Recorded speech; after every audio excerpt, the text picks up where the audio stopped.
Gabi, em relação ao mercado de trabalho, qual que é o cenário atual no Brasil, né, do mercado de trabalho para o neonatologista? Ótimo. Assim, Jader, quando a gente vai falar do mercado de trabalho para o neonatologista aqui no nosso país, a gente não pode esquecer isso que eu te falei, né? A gente não tem... Neonatologia é uma especialidade recente. Se eu não me engano, tem 50 anos. Acho que é uma especialidade, considerando as outras especialidades, é uma especialidade que começou há pouco tempo. Então, se você for parar para pensar, há 30 anos atrás, um bebê de 35 semanas, talvez ele não sobrevivesse. Um bebê de 34 semanas, que é um prematuro tardio, talvez ele não sobrevivesse. Né? Se ele faz uma SDR, se ele fazia uma SDR, às vezes não tinha muito recurso. Então, a neonatologia é uma especialidade em constante desenvolvimento. Eu ouso dizer que é uma das especialidades médicas que mais evolui no quesito estudo, medicação, mudança de protocolo, porque é uma especialidade nova. Então, ela tá ainda, né, se estabelecendo, se desenvolvendo, já mudou muita coisa, já melhorou muita coisa. A gente depende muito de tecnologia, aparelhagem. Então, as incubadoras, antigamente, eram bem diferentes do que a gente tem hoje. Os protocolos, né? Antigamente, por exemplo, a gente acreditava que usar antibiótico para todo mundo era o que funcionava, e hoje a gente sabe que não é bem assim.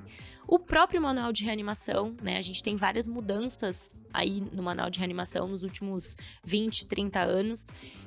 Nos últimos 10 anos, a gente teve duas, né? Uma em 2016 e uma ano passado, em 2022, mas que só foi lançada esse ano, então que vai cair aí bastante na prova do pessoal. Então, acho que é um tema interessante para estudar. E, como eu te disse anteriormente, hoje em dia, o que a Sociedade Brasileira de Pediatria recomenda é que vai nascer um bebê de baixo risco, um pediatra na sala de parto é suficiente.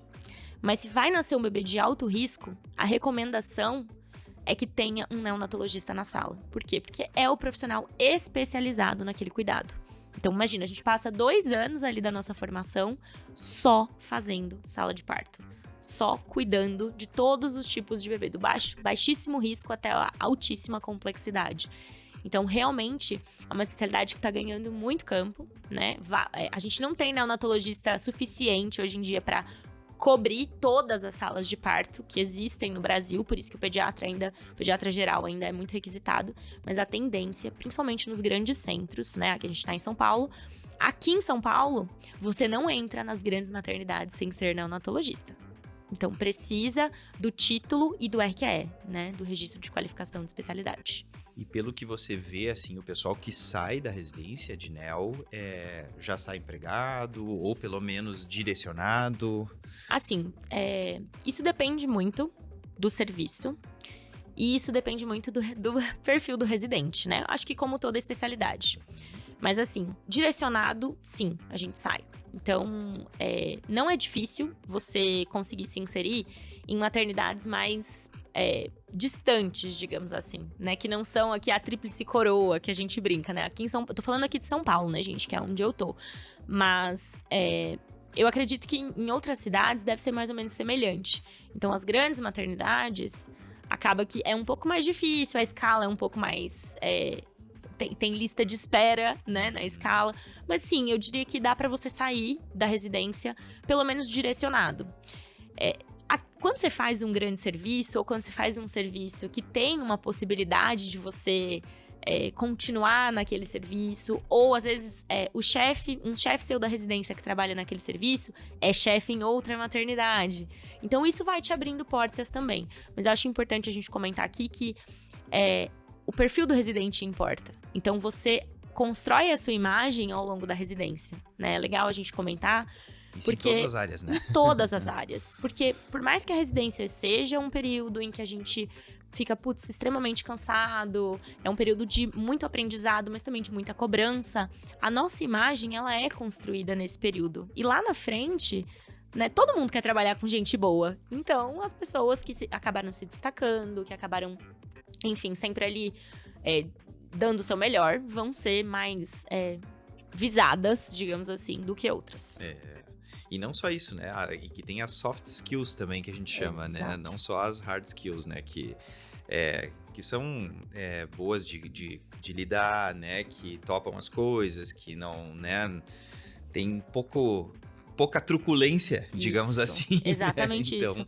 É bem nesse sentido, porque às vezes é uma pessoa que, tecnicamente, ela é maravilhosa, um excelente médico, um excelente profissional, mas é uma pessoa difícil de você lidar, é uma pessoa que não tem muito uma comunicação assertiva, né? Um espírito de liderança, que a questão ali de resolução de conflitos é um pouco conturbada. Então, por isso que a gente até fala, né, Jader, que é muito importante dentro da medicina a gente desenvolver essas soft skills.